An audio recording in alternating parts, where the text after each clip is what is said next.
si pudieras contextualizarnos y decirnos desde el contexto de cuando se mete el amparo y en qué momento estamos ahorita, ¿cuál es el planteamiento que está haciendo este ministro? Con mucho gusto, Ernesto, y otra vez, pues gracias por la invitación y saludos al auditorio. Pues miren, contarles lo siguiente, creo que Leonardo lo decía bien, hay un tema de violencia estructural por parte del Estado hacia los pueblos indígenas que no ha terminado, y que estamos en una fase de transición, una fase que no ha acabado de culminarse. ¿Cómo podemos hacer para poder florecer, ¿no? Y la pregunta no es sencilla, porque la ley minera, y ya lo he adelantado un poco, la ley minera en su artículo 6 dice que la actividad minera es preferente a cualquier otro uso sobre el territorio, es decir, incluso sobre el uso doméstico. Y la ley minera pues tiene una visión extractivista, netamente, no es compatible con la visión de los pueblos indígenas. Esto lo digo porque hay muchos ya trabajos, pero nombro uno, el de un querido Carbueje, que ha puesto sobre la mesa que los territorios mejor conservados en este país son los territorios de los pueblos indígenas y campesinos, y eso se debe a que han podido mantener el control sobre esos recursos, sobre ese territorio, a partir de sus sistemas normativos, a través de les llaman usos y costumbres, pero propiamente son sus sistemas propios de gobierno, ¿no? La autonomía. Y la ley minera, como también la ley de aguas, pues pone en jaque estos usos, ¿no? Matan a los pueblos. Entonces, cuando se nos hizo esta pregunta y se analizó el tema del contexto de la Sierra Norte de Puebla, se dijo lo siguiente, que haríamos una estrategia primero para proteger o buscar proteger de la mejor manera al pueblo Masehual y poderle liberar de las 3 concesiones mineras que le amenazan, ¿no? Atezcalco 1, Atezcalco 2 y Macuilquila, que son concesiones que están en la cabeza de la cuenca, que es donde están los bosques y donde están los manantiales donde ellos han construido sistemas tradicionales de abasto de agua que se rigen por los usos de cada pueblo, y que además no es casual que arriba de la cuenca estén los bosques. Eso fue una decisión deliberada de los pueblos que tiene que ver con un manejo de territorio muy particular y muy entrañable, ¿no? Muy desde el corazón. Entonces, en ese sentido, bueno, y aquí hay una cuestión más, ¿no? El riesgo. La minería en México y la legislación está construida a partir de un contexto de minería en lugares semidesérticos. No minería en el trópico y no minería en lugares donde llueve mucho. Y Cuetzalan es un lugar sumamente llovedero, es el lugar más llovedero del país, ¿no? Aproximadamente llueven 4 metros de agua al año ahí. Entonces hay un tema de riesgo de huracanes y tormentas tropicales que podrían afectar, ¿no? Entonces, dicho eso, la pregunta era cómo proteger al pueblo Masehual y cómo solidarizarse con los otros pueblos indígenas de México. Y la respuesta que se dio fue, vamos a buscar en un primer momento poder romper o liberarnos de las 3 concesiones, pero buscaremos también cuestionar la constitucionalidad de la ley minera. Entonces, así se presentó la demanda, se ganó en primera instancia, ¿no? Una juez muy valiente en el Distrito Judicial de Puebla, dictó una sentencia donde amparó y protegió al pueblo Masehual y se ordenó dejar sin efectos estas 3 concesiones mineras hasta que no se hiciera una consulta. Sin embargo, sobre el tema de la constitucionalidad de la ley, él dijo que no había tal afectación, que no había tal interés legítimo y que por tanto, como se dice en términos jurídicos, sobre respecto de esta segunda parte trascendental al juicio, vino la apelación Y en el tribunal colegiado, los magistrados acordaron que el asunto era de tal importancia y que la pregunta planteada sobre la ley minera era tan relevante que debía ser la Suprema Corte quien debía de resolver el asunto. Así fue que el año pasado, en verano más o menos, el asunto se fue para allá.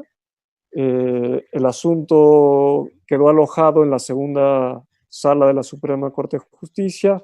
Se le encargó al ministro Lainez la elaboración del proyecto respectivo y es así que estamos para que sea resuelto, ¿no? Salió el proyecto listado el mes pasado y será votado este próximo miércoles 13 de mayo. Aquí la cosa se pone interesante, Ernesto, porque el asunto, palabras más, palabras menos, el ministro lo que está proponiendo es que se debe de negar el amparo al pueblo macehual en razón de que simple y sencillamente la ley minera no se relaciona con los derechos de los pueblos indígenas.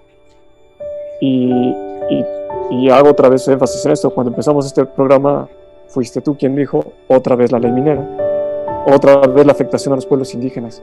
Y eso es exacto, eso es justo lo que está pasando. Esta ley es contraria a la Constitución.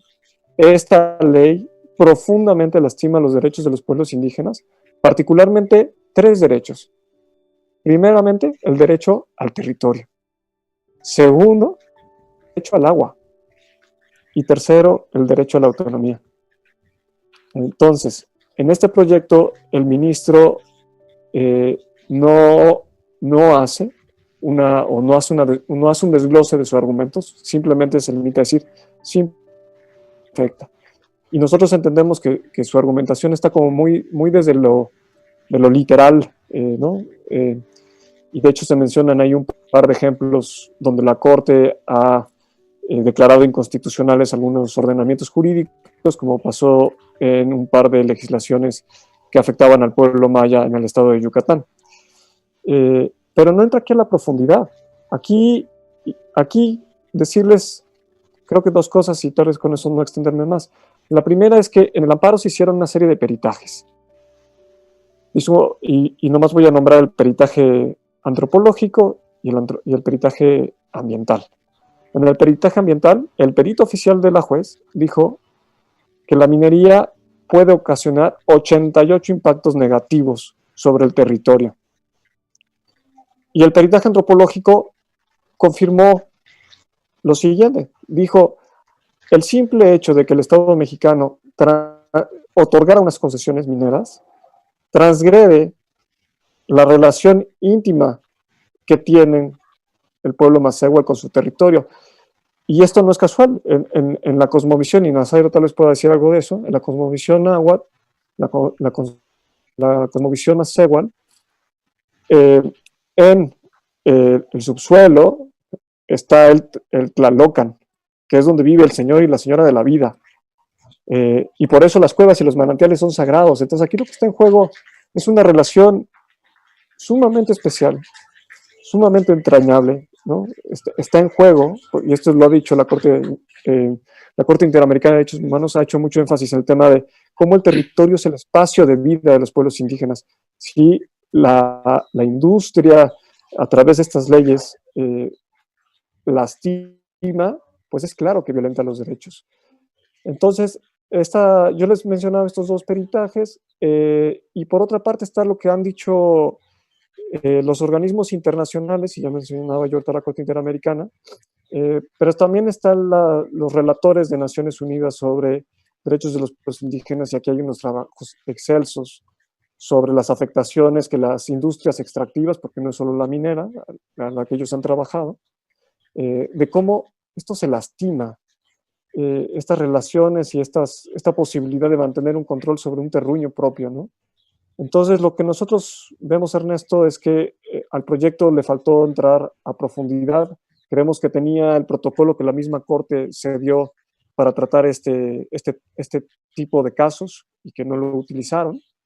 Entonces, creemos que es la gran oportunidad que tiene ahora la Corte para revisar un ordenamiento jurídico que genera violencia cultural y estructural, que es contrario a la Constitución, y que la Corte, como este garante de la Constitución que es, tiene la posibilidad de revisar, ¿no? Entonces le hemos hecho una gran pregunta y pareciera que la respuesta no es lo suficientemente adecuada al planteamiento que le hemos hecho y por tanto el énfasis y nuestra petición es modifiquen, estudien y modifiquen ese proyecto, revisen históricamente las afectaciones que esta ley ha ocasionado a los pueblos y que ahí están. Hay un trabajo excelso de fundar, ¿no? Ahí están los anuarios sobre industrias extractivas. Está lo mismo que hemos hecho nosotros en SEMDA, tenemos un informe sobre y hablamos de un patrón sistemático de violación de derechos humanos. Y por tanto, la Corte tiene en sus manos una oportunidad única para ponerse del lado de los pueblos y hacerles justicia, justicia a la que tienen derecho. Vale, pues gracias Javier Martínez.